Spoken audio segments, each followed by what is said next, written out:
Welcome. This summer, I'm doing a series for use at home or with small groups of people for our congregation, and you're welcome to share it with anyone that you would like. The past several years at St. John's, we have often picked one of the gospel books to read together as a congregation during the season of Lent, preparing us for Easter. This summer, I invite you to join us in a series where we're together. We read through over the summer months the first book of the Bible, Genesis. Genesis is a book that has a wealth of stories. Some of that are well known.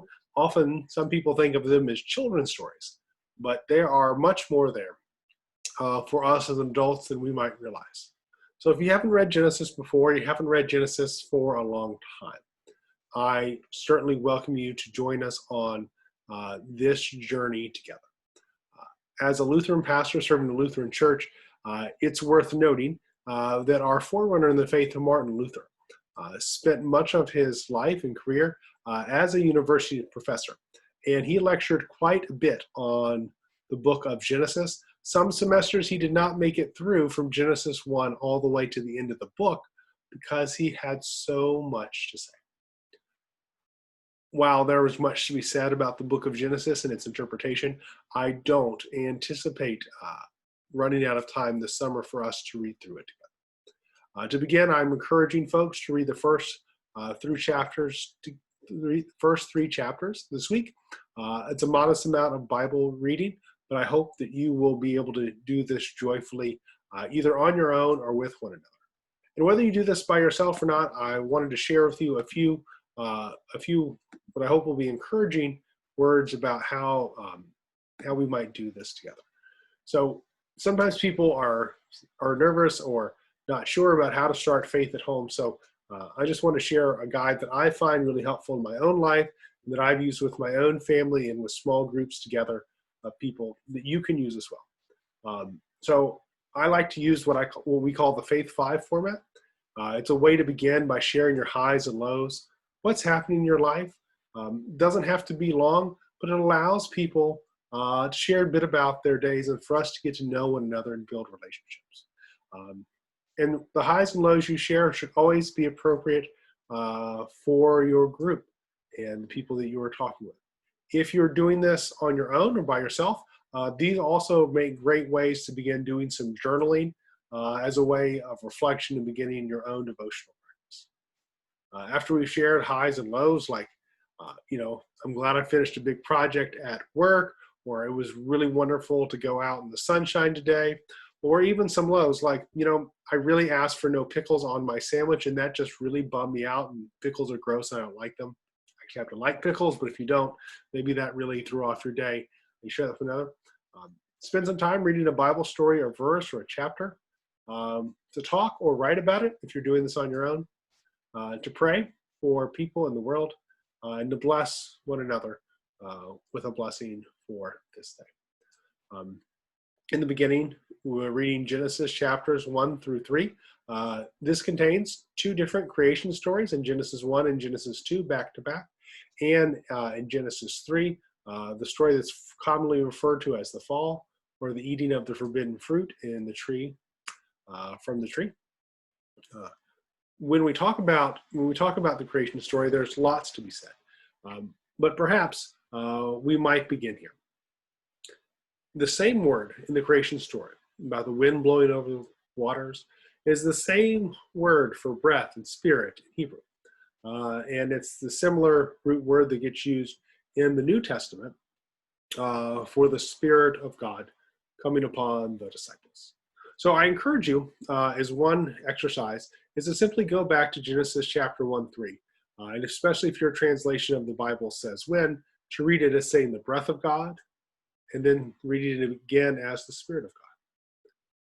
Take a moment and ask yourself, and if you're doing this with others, ask them, what difference does it make that God's breath or God's Spirit is present at creation?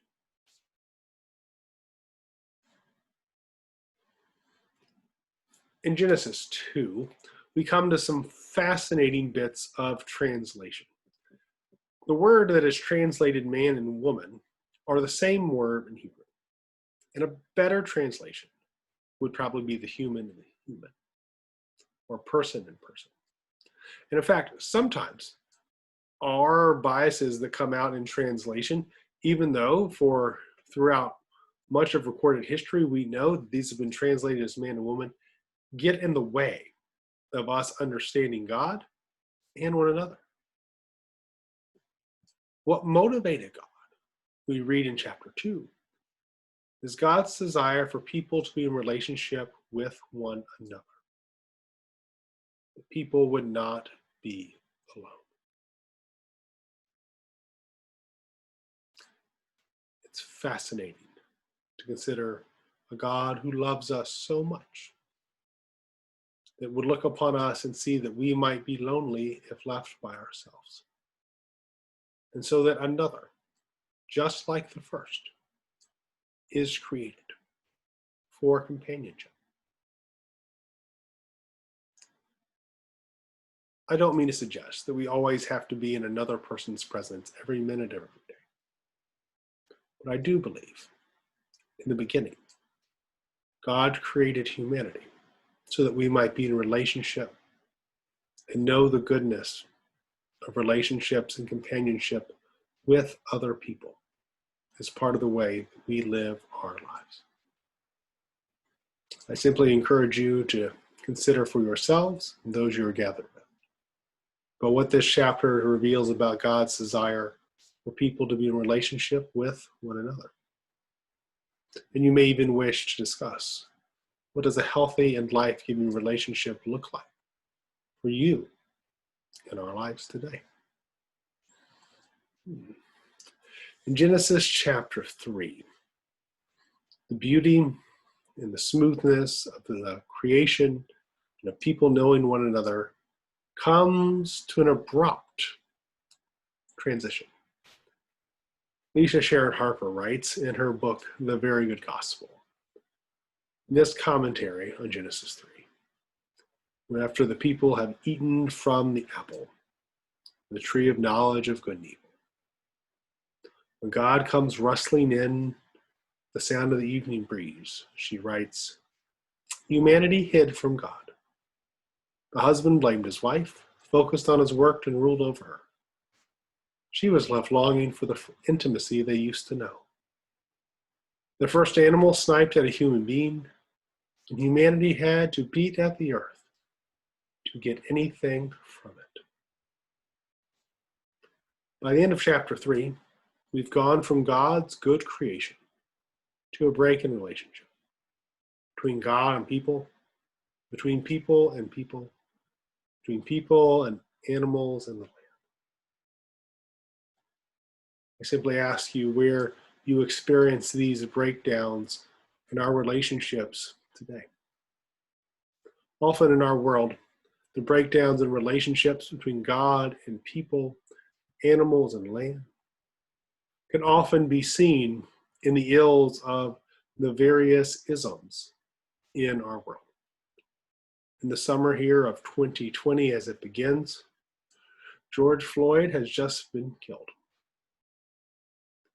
And we have seen the breakdown in relationship between people and people. We have seen racism rear its ugly head once again. And while we know that that is not God's hope or dream for the world, it is a reality in our world today. So where do you see these breakdowns? Where do you see, as people like me and you who live after the fall, find breakdowns in our relationships between God and people, between persons, between people and animals and the land that God has entrusted to our care?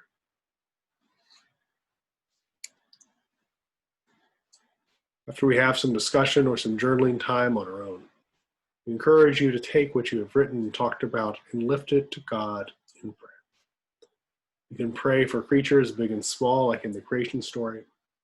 We pray for people who are loved and flawed just like us. If you wish, I invite you to join me for a brief moment of prayer together. Mm. Gracious God, you love all of your creation and all that you have made. Help us who've been entrusted to care for people, for plants, for animals, in this creation that you have made. Help us to do so with love, with compassion, and with humility. Help us to be vulnerable with one another and not be afraid. Amen. Then we encourage you to close with your time with a simple blessing. Often this blessing, which you can see here on the screen, you can use this or another of your choosing. If you're doing this with others and it feels appropriate, we invite people to make the sign of the cross. Some people will allow their foreheads to be touched, and you can make the sign of the cross from the forehead. Some people will find it more comfortable to use a hand.